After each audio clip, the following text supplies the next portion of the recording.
আলামিনের হাবিব জনাব মুহাম্মদ রাসূলুল্লাহ সাল্লাল্লাহু আলাইহি ওয়াসাল্লাম বলেছেন, কিয়ামতের ময়দানে আল্লাহর কসম করে বলছি, সেদিন জাহান্নামীদের ভীষণ কষ্ট হবে আর জান্নাতীদের জন্য অত্যন্ত আসান হবে, অবস্থাটা খুবই আরামের হবে। নবীজি বলেন, এক ফরজ নামাজ, এক ওয়াক্ত ফরজ নামাজ আদায় করতে যে সময়টুকু লাগে, কিয়ামতের মাঠের এই সময় এত বড় বিরাট লম্বা সময় জান্নাতীদের জন্য এরকম হালকা হয়ে যাবে। সুবহানাল্লাহ। হযরত আবু সাঈদ খুদরী রাদিয়াল্লাহু তাআলা হাদিস কেন বর্ণনা করেছেন, এক ওয়াক্ত নামাজ, একটা ফরজ নামাজ পড়তে যতটুকু সময় লাগে এতটুকু সময়ের ভেতরে জান্নাতীদের কারবার শেষ হয়ে যাবে। সুবহানাল্লাহ বিহামদি। আর ওদের কারবার তো শেষই হবে না। وَيَوْمَ تَشَقَّقُ السَّمَاءُ بِالْغَمَامِ وَنُزِّلَ الْمَلَائِكَةُ تَنزِيلًا। ওরা ফেরেশতা দেখতে চায়। সেদিন আসমান সমূহ বিদীর্ণ হয়ে মেঘ পুঞ্জ বেরিয়ে আসবে, আত্মপ্রকাশ করবে। তার ভেতর থেকে ফেরেশতারা ক্রমাগত নাজিল হতে থাকবে। আর অবস্থাটাই হবে, আল মুলকু ইয়াউমাইযিনিল হাক্কু লিররহমান ওয়া কানা ইয়াওমান আলাল কাফিরিনা আসীরা। আর সেদিনের বাদশাহী হবে কেবলমাত্র রহমানের। ওয়া কানা ইয়াওমান আলাল কাফিরিনা আসীরা। আর সেই কিয়ামতের দিন, সেই সময়টা হবে কাফেরদের জন্য বড়ই কঠিন। এখানে কিয়ামতের কিছু কথা বলা হচ্ছে, কিছু আভাস দেওয়া হচ্ছে যে আসমান সমূহ বিদীর্ণ হয়ে মেঘ পিণ্ড বেরিয়ে আসবে এবং তার থেকে ক্রমাগত ফেরেশতারা নাজিল হতে থাকবে। আল্লাহর হাবিব বলেছেন, কেউ যদি কিয়ামতের দৃশ্য দেখতে চায় সেজন্য সূরা ইযা শামসু কুবিরাত ওয়া ইযা সামাউ ফাতারাত, ইযা সামাউ শাক্কাত, এই সূরাগুলি যেন পড়ে, তাহলে কিয়ামতের দৃশ্য তার চোখের সামনে প্রতিভাত হবে। কিয়ামতের দৃশ্যটা আসলে কেমন হবে সেই সূরাগুলি তেলাওয়াত করলে সে বুঝতে পারবে।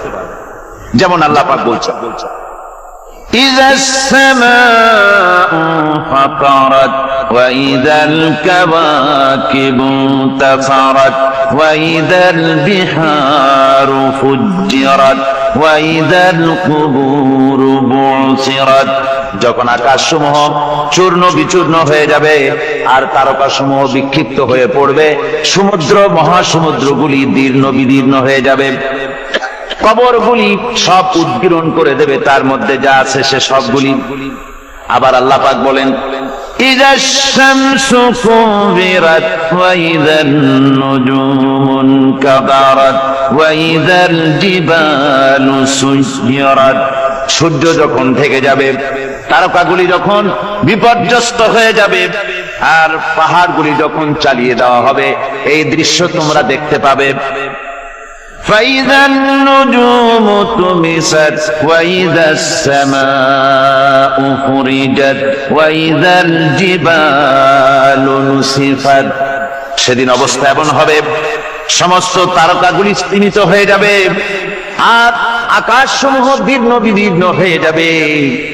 আর দেখতে পাবে পাহাড়গুলি, সমস্ত পাহাড়গুলিকে উড়িয়ে দেওয়া হবে।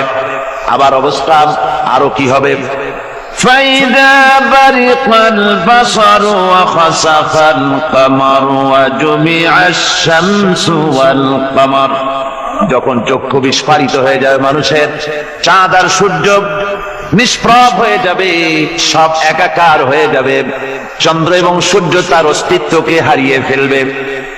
শুধু তাই নয়, ওয়াহুমিলাতিল আরদু ওয়াল জিবালু ফাদুক্কাতা দাক্কাতাও ওয়াহিদা।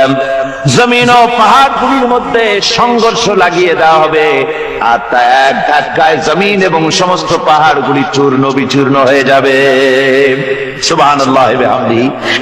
আল্লাহ রাব্বুল আলামিন বলছেন, এইভাবে করে কিয়ামতের দৃশ্য, বিভীষিকাময় দৃশ্য তোমরা দেখতে পাবে। আর সেদিনের রাজত্বটা কার হবে? আল মুলকু ইয়াউমাইযিনিল হাক্কু লিররহমান। সেদিনের রাজত্ব হবে কেবলমাত্র রহমানের। অর্থাৎ যেসব কৃত্রিম বাদশাহী দেখে তোমাদের চোখে ধাঁধা লেগে গিয়েছে, তোমাদেরকে দুনিয়ার বাদশাহী দেখে তোমরা ধোঁকায় পড়ে গিয়েছো, এসব বাদশাহী কিছুই টিকবে না সেদিন। সেদিন শুধু বাদশাহী থাকবে একমাত্র আল্লাহ পাকের। কার থাকবে বাদশাহী? জোরে বলেন কার? আল্লাহ রাব্বুল আলামিন যখন কিছুই থাকবে না ঘোষণা করবেন লিমানিল মুলকুল ইয়াউম লিল্লাহিল ওয়াহিদুল কাহ্হার। আজকে কার রাজত্ব? চারিদিক থেকে আওয়াজ আসতে থাকবে পরাক্রমশালী আল্লাহ রাব্বুল আলামিনের রাজত্ব। আর কারণ নয়, হাদিস শরীফে এসেছে, বুখারী মুসলিম শরীফের হাদিসে এসেছে, আল্লাহর নবী বলেন আল্লাহ রাব্বুল আলামিন তখন তার এক হাতে আকাশ মণ্ডলীকে ধারণ করবেন, আর এক হাতে জমিনকে ধারণ করবেন। আকাশ মণ্ডলী এক হাতে, জমিন এক হাতে। এভাবে আল্লাহ রাব্বুল আলামিন বলবেন আইনাল জাব্বারুন আইনাল মুতাকাব্বিরুন। কোথায় সেই স্বৈরাচারীরা? কোথায় সেই দুর্বিনীত অহংকারী স্বৈরাচার যারা আমার জমিনের উপরে, আমার মানুষের উপরে রাজত্ব চালিয়েছে? তারা আজকে কোথায়? কোথায় সেই অহংকারীরা? আল্লাহ পাক সেদিন যে বলবেন, সেদিন তো বলবেন, কিন্তু দুনিয়ার মাঝেও স্বৈরাচার যারা, অহংকারী যারা, তাদের শাস্তি পৃথিবীর বুকেও দেন। আর সেদিন তো দিবেনই। কত স্বৈরাচার আমরা দেখলাম, কত অহংকারী দেখলাম, যাদের তর্জনী হেননে লক্ষ কোটি কোটি মানুষ উঠত আর বসত। তাদের জিল্লাতির সঙ্গে আল্লাহ রাব্বুল আলামিন কতজনকে বিদায় করে দিলেন। ফুলের মালা নিয়ে কুলাতে পারে নাই, পা থেকে শুরু করে গলা পর্যন্ত ফুলের মালা দিয়া ডুবাই দিল ভক্তরা। আবার আল্লাহ রাব্বুল আলামিন এমন শাস্তি দিলেন, ফুলের মালার পরিবর্তে জুতার মালা নিয়ে জেলের মধ্যে ঢুকাইয়া দিলেন। ঠিক কিনা গণ? অহংকারী আর স্বৈরাচার যারা হয়, আল্লাহ পাক এভাবে তাদের দৃষ্টান্ত দেখিয়ে দেন। আমরা কত দেখলাম, 9 বছরের রাজা, 10 বছরের সাজা। পৃথিবীর মুখে যারা অহংকার করে, যারা স্বৈরাচার হয়, আল্লাহর আইনকে যারা বৃদ্ধাঙ্গুষ্টি প্রদর্শন করে, আল্লাহ পাক তাদের জমিনেও দেখান। এখানে চূড়ান্ত ফয়সালা আল্লাহ করেন না, আসল ফয়সালার জায়গা তো আছেই, তবে এখানে নমুনা দেখায় দেন। কিন্তু মুশকিল হচ্ছে, ইতিহাসের সবচাইতে বড় শিক্ষা হলো ইতিহাস থেকে মানুষেরা শিক্ষা গ্রহণ করে না।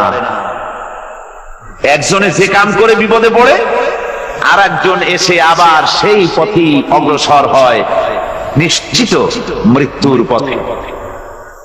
আমার বন্ধুগণ, আল্লাহ পাক বলছেন সেই দিন আমার রাজত্ব হবে, আর কারো রাজত্ব হবে না। ওয়াকানা ইয়াওমান আলাল কাফিরিনা আসীরা। আর ওই দিনটা, ওই কিয়ামতের দিন হবে কাফেরদের জন্য সবচেয়ে কঠিন। সবচাইতে কঠিন হবে কাদের জন্য? কাফেরদের জন্য। কাফের কারা? কাফের হচ্ছে তারা যারা নাকি আল্লাহর আইনকে অস্বীকার করেছে, আল্লাহকে অস্বীকার করেছে, আল্লাহর আইনকে অস্বীকার করেছে। ওরা কি? কাফের। কুফর শব্দের অর্থ হচ্ছে গোপন করা। এই জন্য অন্ধকার রাতকে আরবিতে কাফের বলা হয়েছে, অর্থাৎ যা সব জিনিসকে অন্ধকার দিয়ে ঢেকে দেয়। তো কুফর হচ্ছে সেই জিনিস যা মহাসত্যকে ঢেকে দেয়, সত্যকে, মহাসত্যকে ঢেকে দেয় যে জিনিস, সেটাকে কুফর বলা হয়। আর এই কাফের অন্ধকারে ঘুরে মরে, সে কোন আলোর খোঁজ পায় না। আল্লাহ রাব্বুল আলামিন বলেন, কাফেরদের কথা এখন শোনাচ্ছেন আল্লাহ পাক, والذين كفروا أولياؤهم الطاغوت يخرجونهم من النور إلى الظلمات। যারা কাফের, যারা কুফরি অবলম্বন করেছে, তাদের সাহায্যকারী আর পৃষ্ঠপোষক হচ্ছে তাগুত। তাগুত বলা হয় সেই শক্তিকে যে শক্তি শুধু নিজেই আল্লাহর আইন অমান্য করে বসে থাকে না, বরং অন্যদেরকেও আল্লাহর আইন অমান্য করতে বাধ্য করে। ওদেরকে আরবিতে কি বলা হয়? তাগুত বলা হয়।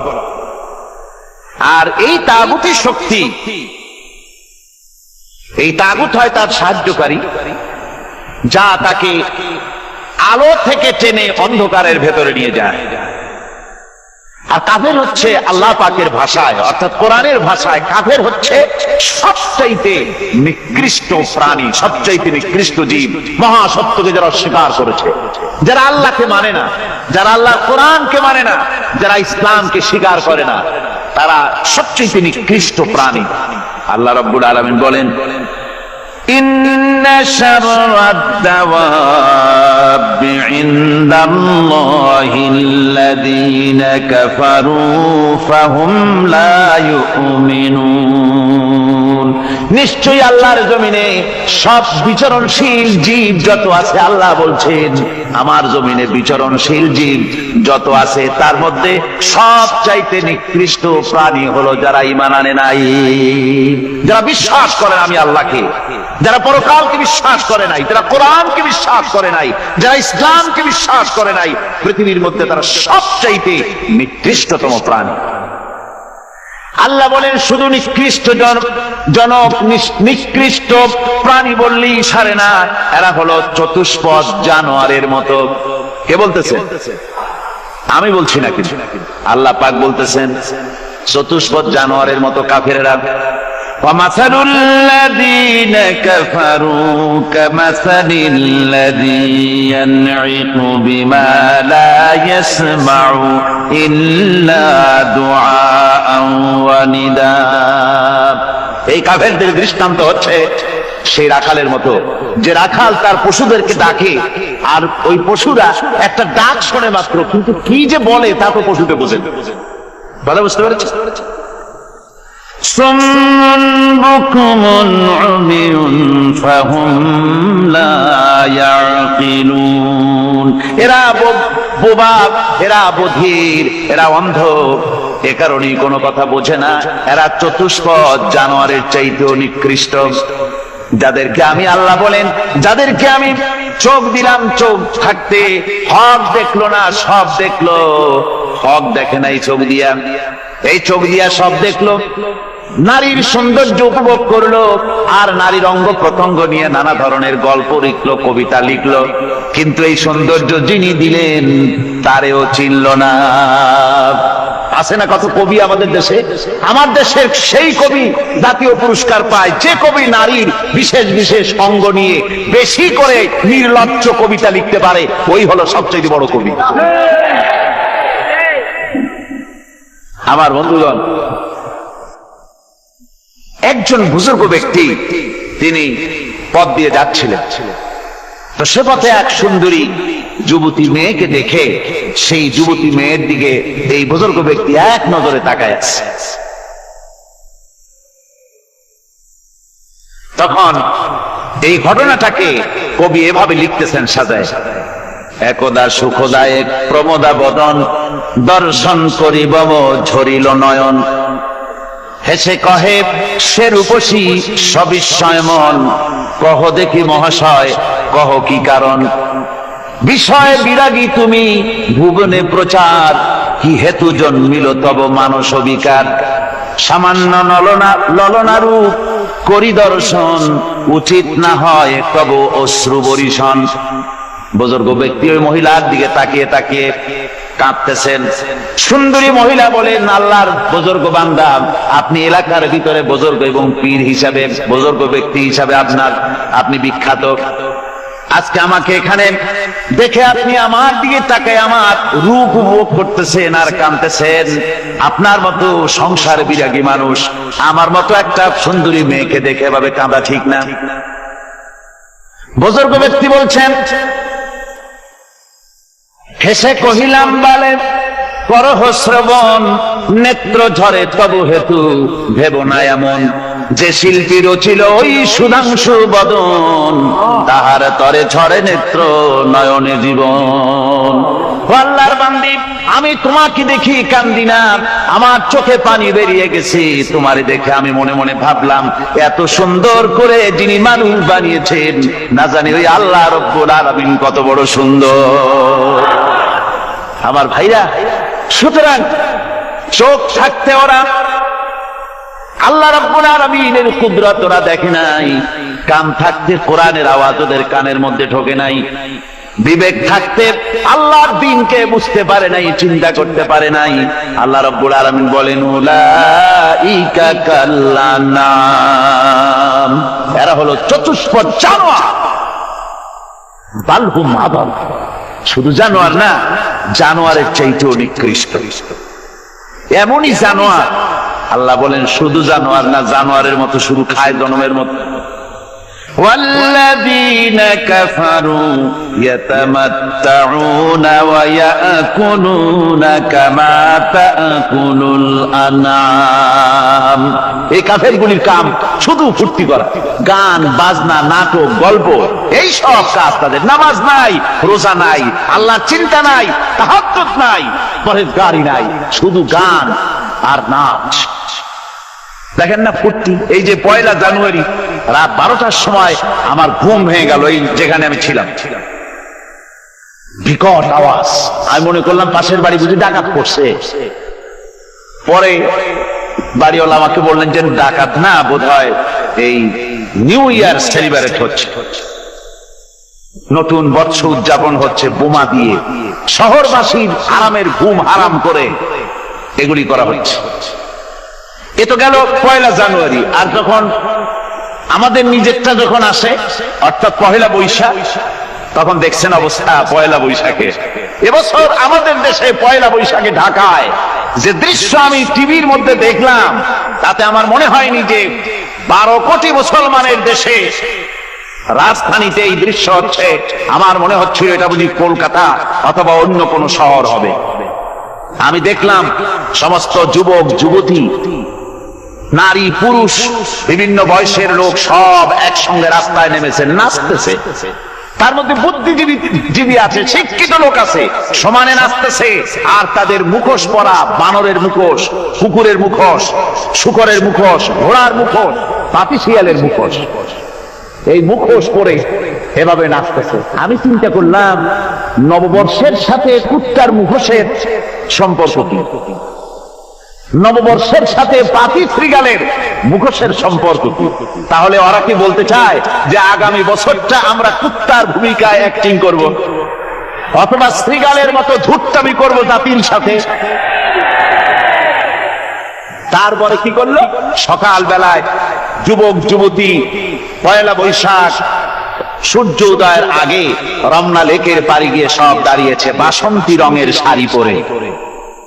তারপরে সেখানে দাঁড়িয়ে সূর্য উদয়ের পানে তাকিয়ে সকাল বেলায় ভাবে করজোর করে বলছে, এসো হে নববৈশাখ স্বাগতম হে। নববৈশাখ অলক্ষে বোধহয় এটা শুনে বলতেছে, বাবাজিরা আমারে ডাকতেছো, অপেক্ষা করো, আমি আসতেছি। আমারে ডাকতেছো, আমি আসতেছি, কোমরে গামছা বেঁধে আসতেছি, 225 মাইল স্পিডে আসতেছি, 30 ফুট উঁচু জলোচ্ছ্বাস নিয়ে আসতেছি, নববৈশাখের মজা সাত চাকায়। আমার ভাইরা, মুসলমান নববর্ষ উদযাপনের সাথে মুসলমানের কিসের সম্পর্ক? মুসলমান যদি এই দিন উদযাপনই করে, তাহলে তাকে করতে হবে ফজরের নামাজ পড়বে। মুসলমান নববর্ষ উদযাপন করবে, ফজরের নামাজ পড়বে, তারপরে কোরআন শরীফ তেলাওয়াত করবে, দরুদ শরীফ পড়বে, আল্লাহর দরবারে হাত তুলে বলবে, রব্বুনা রাব্বিন, 31 বছর পার করে দিলাম, নাফরমানি ছাড়া কিছুই তো করি নাই, বিগত বছরে যা করেছি মাফ করে দাও, আগামী বছরটা গোটা জাতি আর দেশের জন্য কল্যাণকর মঙ্গলময় করে দাও। এটাই তো বলা উচিত ছিল নাকি? বলে তা না করে, তা না বলে, বৈশাখের পরিচালককে না ডেকে সরাসরি বৈশাখকে আহ্বান করা হয়েছে, আর বৈশাখ আহ্বান করার মজা জনমের মতো দেখাই দিয়েছে। আল্লাহ রাব্বুল আলামিন তাই বলেন, কাফেররা তাদের কাজ হলো শুধু খাওয়া, তারা এমন খাওয়া খায় জনমের মতো খায়। ইয়াকুলুনা কামা তাকুলুল আনাম, জানোয়ারে যেমন খায় ওই রকম খায়। তার মানে খায়, একটু বিসমিল্লাহ কয় না, খায়া যখন ছেড়ে দেয় তখন আলহামদুলিল্লাহ বলে না, বাঁ হাত দিয়ে খায়, আবার বাঁ হাত দিয়ে খায়। ডাব একটা কাটলো, বিসমিল্লাহ নাই, খাইলো, 2-4 ঢোক খাইয়া পুরা ডাবটা ফেলাই দিল। ডাবটা কি তোমার বাদাম তৈরি করছিল নাকি? একটু বিসমিল্লাহ বললা না, একটু শুকরিয়া আদায় করলা। আমি গত এই ডিসেম্বর গেল, ডিসেম্বরের 16 তারিখ আমেরিকা থেকে এসেছি। ওখানে দেখলাম তারা প্রতি নভেম্বর মাসের শেষ বৃহস্পতিবার থ্যাঙ্কস গিভিং ডে অবজার্ভ করে। তা আমি জিজ্ঞেস করলাম, থ্যাঙ্কস গিভিং ডে জিনিসটা কি? ওরা বলল, এটা হচ্ছে এই যে গড আমাদেরকে সারা বছর ভালো খাওয়াইছে, আমাদেরকে ভালোভাবে পড়াইছে, সুন্দর রেখেছেন, এই জন্য আমরা গডকে থ্যাঙ্কস দেই নভেম্বরের এই শেষ দিনটিতে। সারা বছরের ভালো খাইছি, ভালো থাকছি, সেই জন্য গভর্নমেন্টকে মানে গডকে থ্যাঙ্কস দিলাম। আমি আমার আলোচনায় সেখানে বললাম যে দেখেন, রাশিয়ার সাথে আমেরিকার পার্থক্য তো এখানে, ওরা গডকে অস্বীকারই করেছে, গডই মানে না। আর এরা গডের নামাজ রোজা বা ইবাদত কিছু করুক আর না করুক, গডের অন্তত একটা ধন্যবাদ দেয়। ওরা ওদের ডলারে লিখেছে, ইন গড উই ট্রাস্ট, প্রত্যেকটা ডলারে লেখা আমরা গডে বিশ্বাস করি। তো শুকর আদায় করলে তো আল্লাহ বাড়িয়ে দিবে। আল্লাহ রাব্বুল আলামিনের সুন্নাত হলো, শুকর যদি কেউ আদায় করে আল্লাহ বাড়িয়ে দেন। লা ইন শাকারতুম লাযীদান্নাকুম ওয়া লা ইন কাফারতুম ইন্না আযাবী লাশাদীদ। আমার নিয়ামতের শুকর যদি আদায় করো আমি বাড়ায় দেব, আর যদি নিয়ামতের শুকর আদায় না করো তাহলে মস্ত বড় শাস্তি তোমাদের জন্য রেখেছি। তো আমেরিকা শুকর আদায় করে নিজেরা খাইয়া, কিন্তু ওদের জমিন হলো বিশাল জমি। আমি কয়েকবার গিয়েছি এবং বহু স্টেট সফর করেছি। ওদের জমিন এত ফার্টাইল, জমিনে যদি রীতিমতো তারা ফসল ফলাতো, এই ফসল সারা দুনিয়ার দরিদ্র ভূমুক্ষ জনতাকে খাওয়াইয়া বাঁচাইতে পারত। কিন্তু ওরা তা করে না। ওরা করে কি? ওরা মুনাফার হার, বাজার দর ঠিক রাখার জন্য নির্দিষ্ট পরিমাণ জমিনের ফসল ফলায়, কিন্তু জমিন এতই উর্বর, ওদের মেজারমেন্ট করা, মাপ করা, হিসাব করা ফসল হয় না, ফসল হয় বেশি। তখন বাড়তি ফসলকে তারা প্রতি বছর লক্ষ লক্ষ টন আলু আর গমকে তারা সমুদ্রে নিক্ষেপ করে। তাদের আলু এবং গম সেই সময় তারা নিক্ষেপ করে সমুদ্রে যখন ইথিওপিয়া, সুদানে মানুষ না খেয়ে মরছে। পৃথিবীর বিভিন্ন দেশে মানুষ ক্ষুধার যন্ত্রণায় যখন চিৎকার করছে, আর তাদের এই চিৎকারে আকাশ বাতাস ভারী হয়ে যাচ্ছে, তখন ওরা এই কামটি করছে। তাই আমি ওই প্রথম দিন বলেছিলাম যে রাশিয়া যেমন খান খান হয়েছে, অস্তিত্ব বিলুপ্ত হয়েছে আল্লাহর সাথে নাফরমানি করার কারণে। আপনারা বলতে পারেন কমিউনিজম কি একটা সহজ ব্যাপার? একটা বিরাট শক্তি পৃথিবীর বুকে, কত দেশ তারা ডমিনেট করতেছিল। কোন যুদ্ধ নাই, কোন রক্তপাত নাই, বিনা ধাক্কায়, বিনা বাতাসে, বিনা ঝড়ে বিশাল মহিরুহু চিৎপটাং। এটা হলো কেন? কেন হলো রাশিয়ার এই দশা? আমি লালদিঘির ময়দানে বলে গেছিলাম, আমি চিন্তা করে যেটা পাইছি সেটা হচ্ছে দুনিয়ার সমস্ত মতবাদ আল্লাহকে কোনো না কোনো প্রকারে স্বীকার করে। তার কথা মানুক আর না মানুক, আছে একটা কিছু, এতটুকু বলে যে আল্লাহ আছেন বা গড আছে বা একটা কিছু আছে। কমিউনিজম, সমাজতন্ত্র হলো পৃথিবীর একমাত্র নিকৃষ্ট মতবাদ, যে মতবাদ সরাসরি আল্লাহকে অস্বীকার করেছে, বলেছে আল্লাহ নাই, দেয়ার ইজ নো গড। তারা ধর্ম কাফির বলেছে।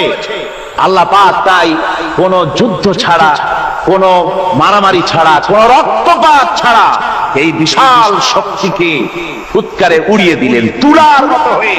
গোটা রাশিয়া তুলার মতো হয়ে, পেঁজা তুলা, ধোনা তুলার মতো হয়ে সব উড়ে চলে গিয়েছে।